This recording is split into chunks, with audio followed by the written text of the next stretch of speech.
Hi, welcome to valuationpodcast.com, a podcast and video series about all things related to business and valuation.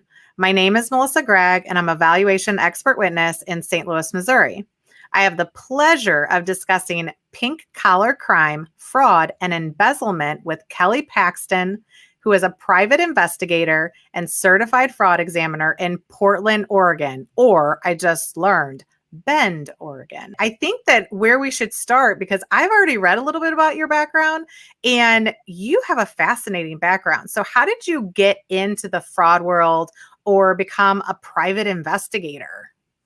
So it's kind of a crazy story. Like, I did not grow up wanting to be a cop at all. I started out at the Chicago Board of Trade. I became a stockbroker and a bond trader. And funny thing is we had a client who, his name is Alan, and he was hinky. And one day I was answering the phones at the brokerage firm, and a woman called, and she's like, "Do you know Alan?" And I was young. I kind of giggled, and she's like, "Why are you giggling?" I'm like, "Oh, is that his name today?" And she's like, "We're going to send a subpoena." Well, this was back before Know Your Customer and, anti-money laundering regulations. And so we told Alan that someone was sniffing around, and his money went immediately gone. She got him arrested and everything. About a year later, I called her up on the phone. I said, "I want to do what you do." I knew he was dirty.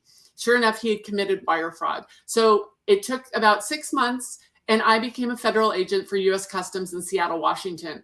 And I went to the Federal Law Enforcement Training Center in Georgia, and I learned how to shoot guns. I had never touched a gun before in my life.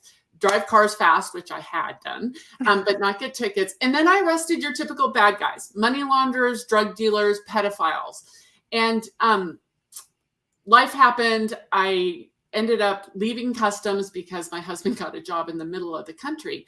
And we came back to Oregon, and I started working as a sheriff's office as a certified fraud examiner, fraud analyst for their embezzlement team.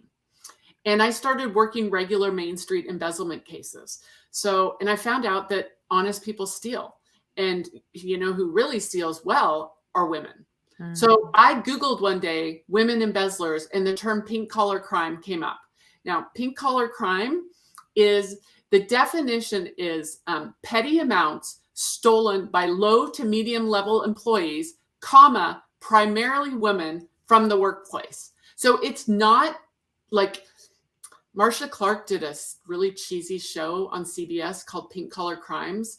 And she made it all about women committing any type of crime. So she completely got it wrong. It is garden variety embezzlement. And it's what women do really well because they're now in the workforce. So that I became the pink collar crime, AKA garden variety embezzlement expert. And I love it because we have the fraud triangle, which is opportunity, pressure, and rationalization. Women until the 1970s never had opportunity. Now they're in the workforce and they have opportunity. And women actually have financial pressures like they've never had before.